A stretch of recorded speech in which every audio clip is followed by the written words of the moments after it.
Olá, pessoal, tudo bem?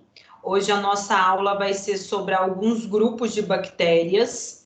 Então, falarei sobre as micobactérias, corinebactérios e as bactérias do gênero Chlamydia, tá bom? Espero que vocês gostem. Qualquer dúvida, estou à disposição. Então, eu vou compartilhar com vocês a tela para iniciarmos a nossa aula. Bom, então as bactérias, né, pertencentes ao gênero Mycobacterium, são chamadas de micobactérias, são bacilos finos, então vocês podem ver aqui pela imagem, né, como a forma bacteriana é na forma de bacilo. Elas são aeróbias estritas, ou seja, precisam de oxigênio obrigatoriamente. Elas possuem a velocidade de crescimento e a temperatura ótima de crescimento variável. São intracelulares facultativas e elas multiplicam-se no interior de macrófagos, que são células da nossa imunidade. Não produzem fatores de virulência, não possuem flagelo e são acapsuladas, ou seja, não possuem cápsula. E são classificadas como álcool ácido resistentes por conta do excesso de lipídios que existem, né, na sua parede celular. E essa característica vai fazer com que essas bactérias não se corem, né, pela técnica de Gram, né, pela coloração de Gram, mas por outras técnicas como a Ziehl-Neelsen. Então, a primeira espécie do gênero Mycobacterium é a Mycobacterium tuberculosis, responsável pela doença chamada tuberculose. Essa doença, né, essa bactéria, a Mycobacterium tuberculosis, ela é transmitida por gotículas contendo a bactéria, eliminadas, então, na respiração, no espirro e na tosse.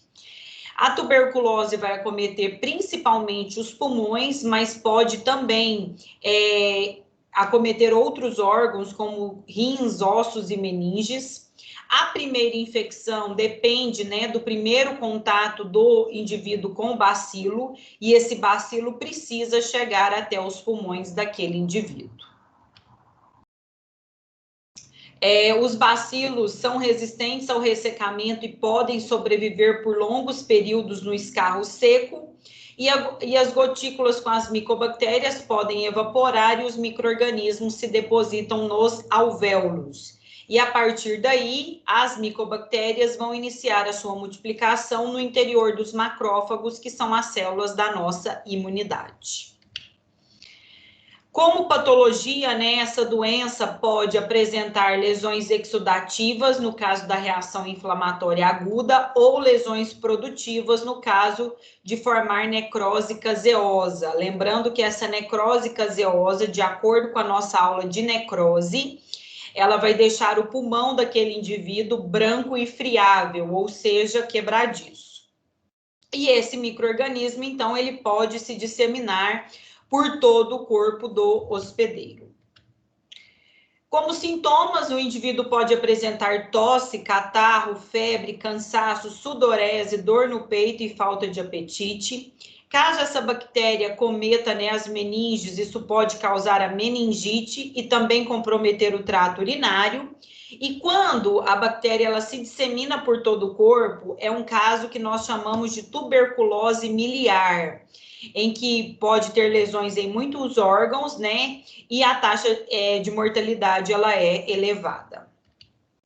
Como diagnóstico, pode fazer, então, o teste nas amostras de escarro, urina, líquido cerebroespinal e sangue. Faz o esfregaço, então, e a técnica de Ziehl-Neelsen para observar, então, as bactérias. Pode ser feito o teste de PCR para identificar o material genético dessa bactéria. E também pode ser realizado o PPD, o teste tuberculino, ou Mantox. O tratamento é feito com pirazinamida, etambutol e streptomicina, e a prevenção é feita com a vacina BCG. É uma vacina que tem a bactéria viva atenuada, por isso ela é necessária apenas uma dose única ao nascimento do indivíduo. Como essa vacina é feita por bactéria viva atenuada, não há necessidade de doses de reforço. E para aqueles indivíduos também positivos, como prevenção, o tratamento imediato é uma forma. Bom, como outra espécie do gênero Mycobacterium, existe a Mycobacterium leprae, que é responsável pela hanseníase. Lembrando que essa bactéria pode ser transmitida por secreção das vias aéreas superiores e gotículas de saliva. Os órgãos afetados podem ser os olhos, a pele e nervos periféricos. Então, observa-se a presença de manchas avermelhadas na pele, comprometimento neurológico, dormência de algumas regiões, comprometimento dos nervos periféricos, e aí aquele indivíduo vai perder a sensibilidade. Existem dois tipos de hanseníase, o lepromatoso, que tem evolução progressiva e maligna, lesões cutâneas, acometimento lento dos nervos, e tuberculoide, que é benigna e não progressiva, também com lesões cutâneas e acometimento dos nervos. Como diagnóstico, pode ser feito raspados da pele e corados pela técnica de Ziehl-Neelsen, e o clínico, associado com o laboratorial, através das manchas na pele e a perda da sensibilidade. O tratamento é feito com vários antibióticos, com vários antimicrobianos, e a prevenção é feita através de exames de parentes próximos que conviveram com aquele indivíduo que tem a doença por um tempo prolongado. As corinebactérias, como vocês podem ver na imagem, elas são bastonetes gram-positivos, então são bacilos, tem a forma alongada, corados pela coloração de gram com a coloração roxa, por isso então são gram-positivos, tem a parede celular espessa e tem a presença do ácido teicoico nessa parede celular. São anaeróbios facultativos, podem estar associadas a infecções oportunistas, quando então o parasita aproveita que a imunidade do paciente, do indivíduo, está baixa e se instala ali. E essas bactérias, elas podem ser cultivadas em meio de cultura. A Corynebacterium diphtheriae, ela causa doença chamada difteria, que acomete as vias respiratórias, pode causar feridas na pele dos indivíduos. Essa bactéria ela é propagada por perdigotos ou contato com indivíduos susceptíveis. E essa bactéria produz uma toxina, a toxina diftérica, que pode ter um efeito necrosante e neurotóxico naquele indivíduo. Quando, então, o indivíduo tem essa bactéria no seu corpo, pode observar um aumento do tamanho dos linfonodos regionais do pescoço, como resultado ali de um processo inflamatório e infeccioso. Como manifestações clínicas, pode ter faringite, febre, prostração, lesão cardíaca e dificuldades de visão, fala, deglutição ou movimento dos braços ou das pernas. O diagnóstico pode ser feito pela identificação do parasita, da bactéria, pela coloração de gram e pela demonstração da produção da toxina pela técnica de PCR. O tratamento também é feito com vários antimicrobianos e, como prevenção, existe a imunização através da vacina DTP, que é contra difteria, tétano e pertussis. Essa vacina, então, ela é feita com micro-organismo inativado, por isso há necessidade de doses de reforço. Então, ao todo, são 3 doses dessa vacina. A primeira dose, quando o indivíduo tem 2 meses de vida, a segunda dose com 4 meses de vida e a terceira dose com 6 meses de vida. A respeito da clamídia, elas são bactérias gram-negativas, então são coradas com a coloração vermelha, a parede celular delas é fina e não tem o ácido teicoico.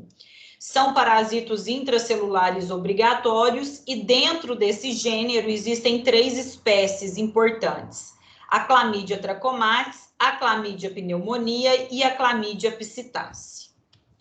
A Chlamydia trachomatis, ela é responsável pela IST, pela infecção sexualmente transmissível e pela infecção ocular. Então, ela é transmitida via sexual e o recém-nascido pode adquirir essa bactéria quando passa, então, pelo canal do parto infectado.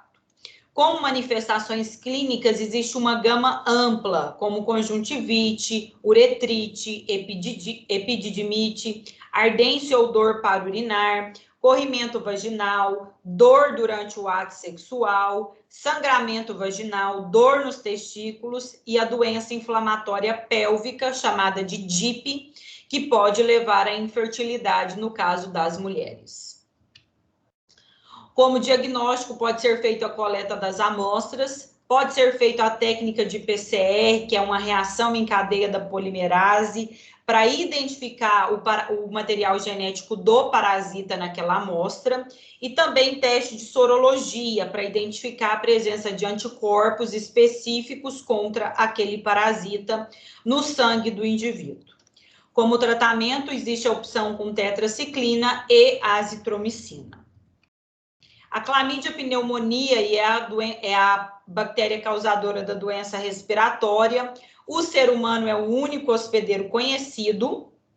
E como manifestações clínicas, tem indivíduos que não têm nenhuma manifestação clínica, são classificados como assintomáticos, mas tem aqueles que podem ter faringite, sinusite e otite. O diagnóstico também pode ser pela cultura da bactéria ou pela sorologia, identificando a presença de anticorpos contra essa bactéria. Existem também vários tipos de tratamento, com opções de antimicrobianos para tratar essa bactéria. E a clamídia psittace, ela é transmitida pelo contato com aves, né, a partir de indivíduos que inalaram fezes ressecadas e infectadas das aves, ou que manipularam tecidos infectados. Como manifestações clínicas, então, o indivíduo pode apresentar mal-estar, febre, faringite, cefaleia, inflamação nos pulmões, aumento e congestionamento do fígado, baço, coração e rins, e pneumonia grave e sepse. Então, o diagnóstico é feito pela PCR para identificar a presença do material genético desse parasita, ou sorologia identificando os anticorpos específicos contra essa bactéria. E como tratamento pode ser feito por azitromicina e eritromicina. Essa bactéria pode acometer mais pessoas que tenham contato com essas aves. Então, pessoas que criam aves, né, que trabalham em granjas, que têm um contato maior e mais direto com esses animais. Bom, pessoal, espero que vocês tenham gostado da aula. Então, eram essas informações que eu queria trazer para vocês. Qualquer dúvidas, eu estou à disposição. Um abraço e até mais.